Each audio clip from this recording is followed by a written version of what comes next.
You would know it, but in the streaming software that I use to record this and to go live, it says it is showtime, loud and proud on this screen. As it happens, I was on another screen, so I missed that prompt. But maybe 50, 60 seconds late, here we are, praying for Cant i Gymru. If I can point in the right directions. Some people see it there, some people see it there. If you don't know what Cant i Gymru is, head over to that website and you can find out more, or stick around. At the end of this, a little video automatically plays when I click end, which is from Cant i Gymru explaining, but essentially it is praying for revival across Wales. Some people call it renewal.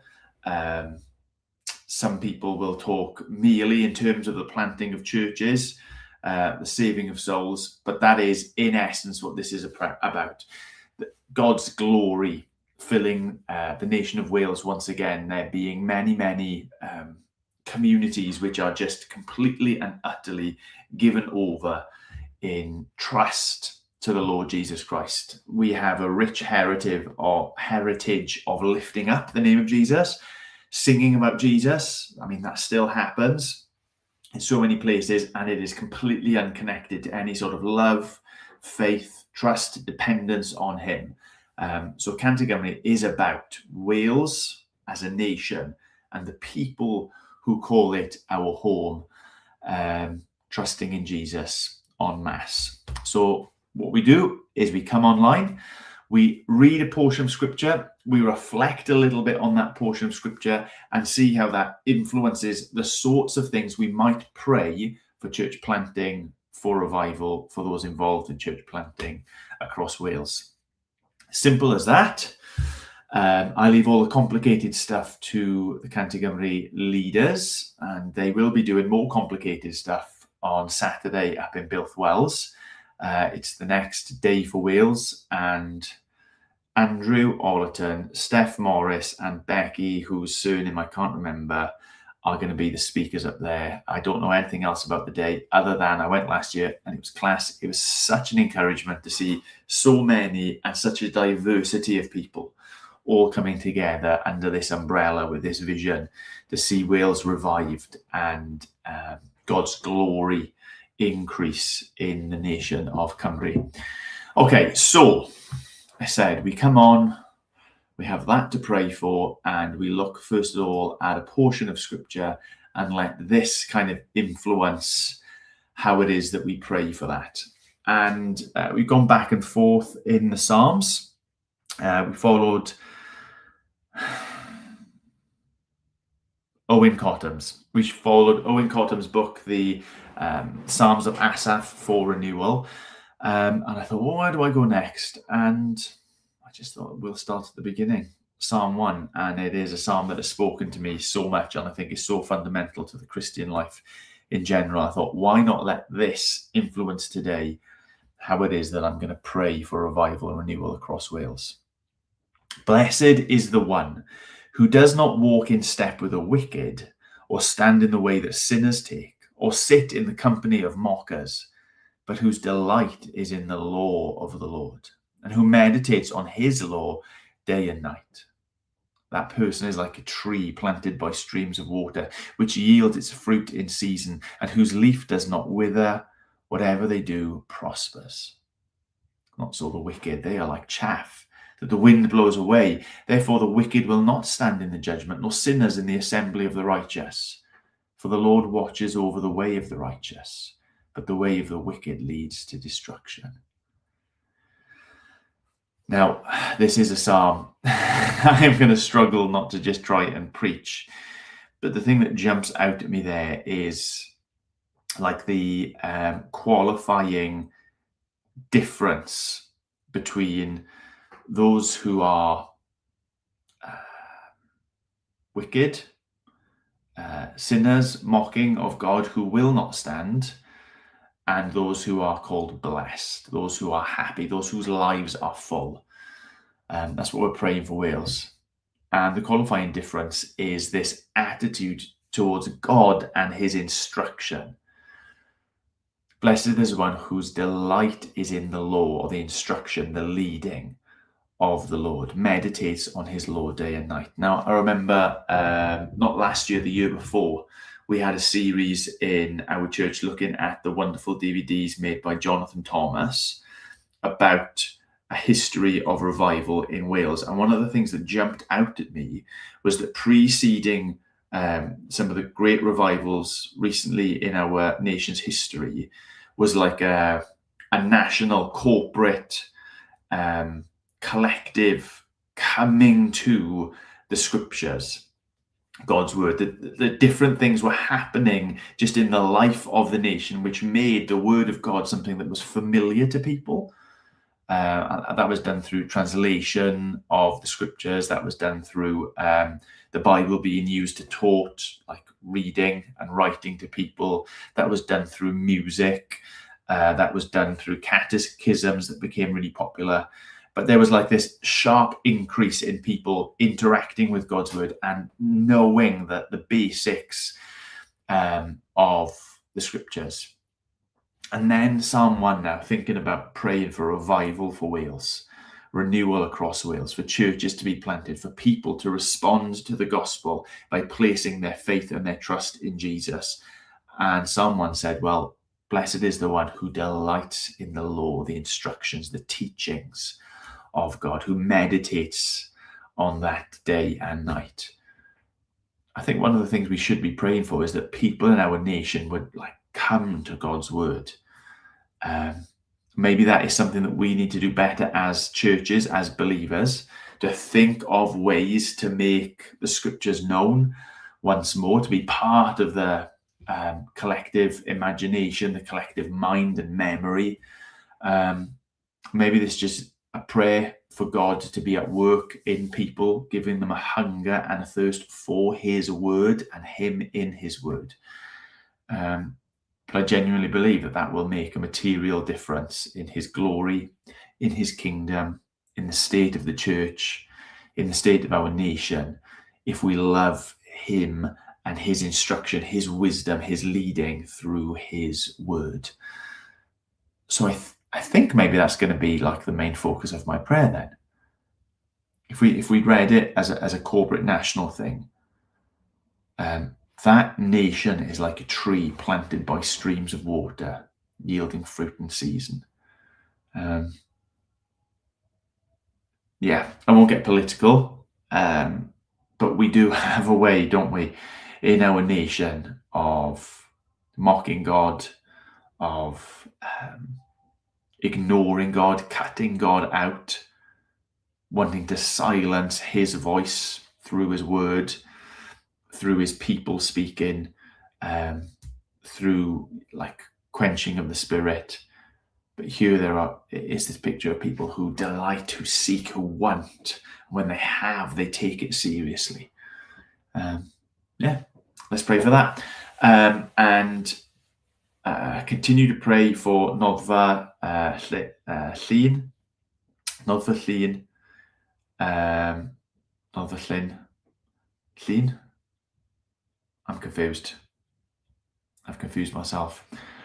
And everyone travelling to Builth Wells on Saturday, there would be a powerful time. There would be a challenging and encouraging time, and that God might stir in some people the beginning of something new and exciting for his glory. Alrighty, let's pray. Lord, we thank you that you are a God who speaks, that you are a God who leads.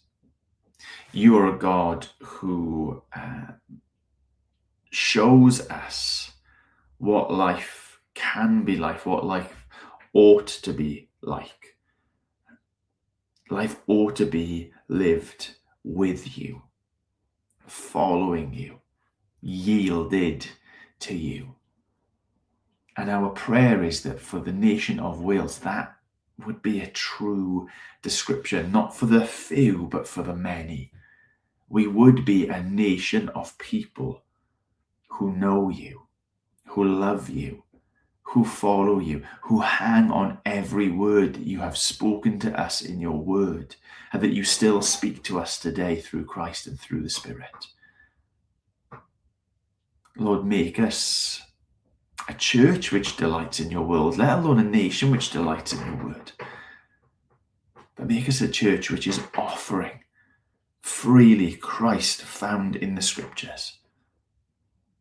Lord, I'm reminded of when Jesus is speaking to the religious leaders and he says, you search the scriptures because in them you believe that there is life. These are the very scriptures that testify to me. Lord, that we believe that the word of God is powerful to achieve the purposes of God. Surely your purpose, your will, your desire is for Wales to be renewed once more. You desire your name to be glorified.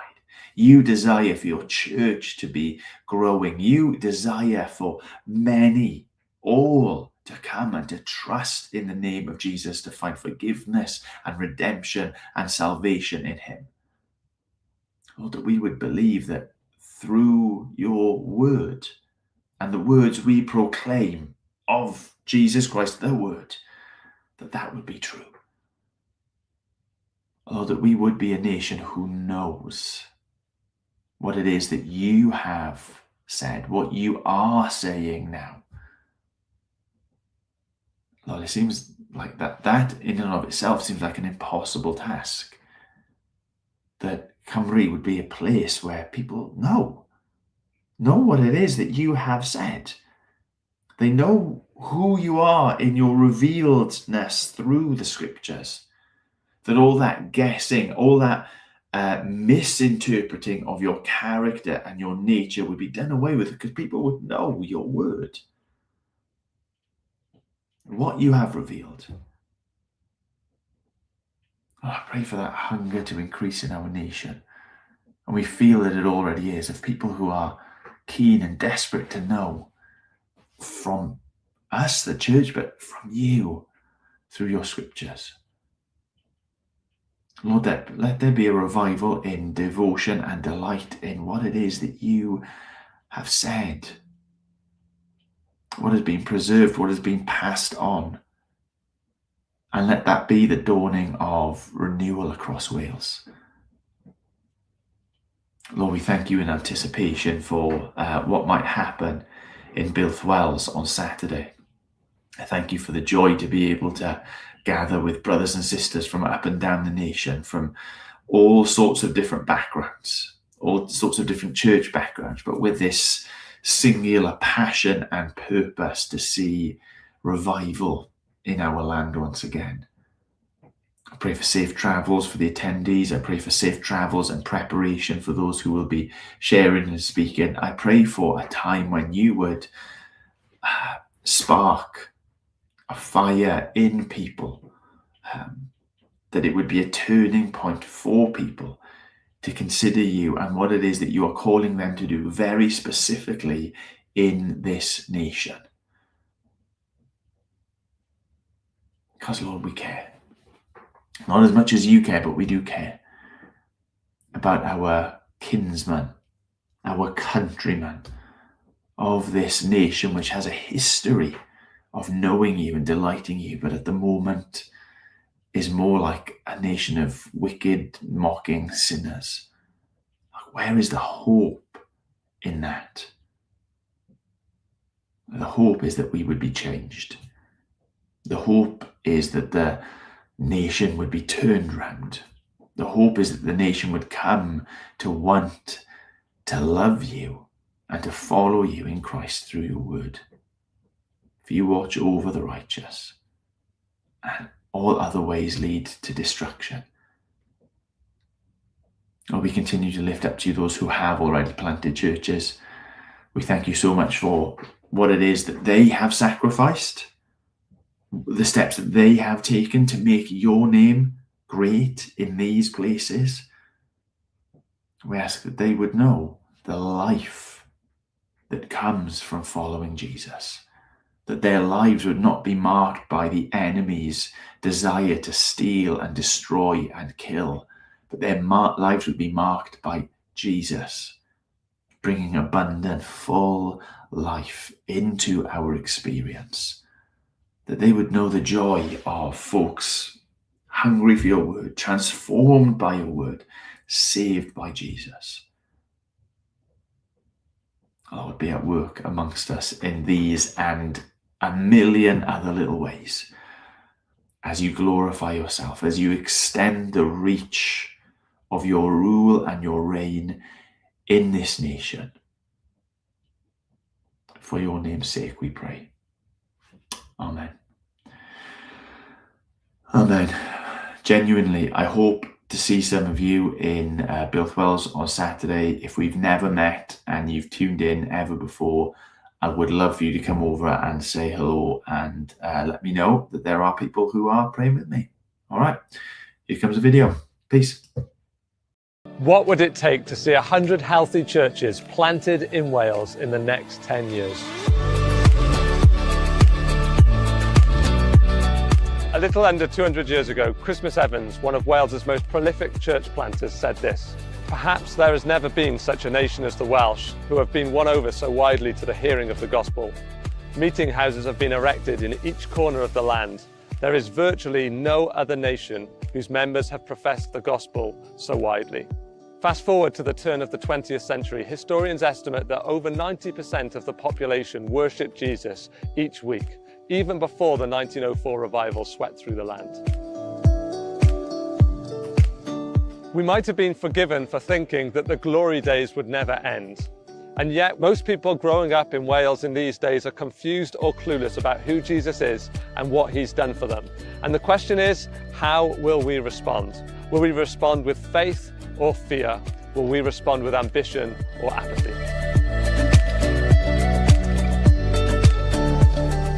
Over the last few years, God has been drawing together a collective of gospel friends who have been stirred again with gospel ambition for this godless nation. And into this group, he has birthed a deep concern for his glory in Wales and a vision to see 100 healthy churches planted in the next 10 years.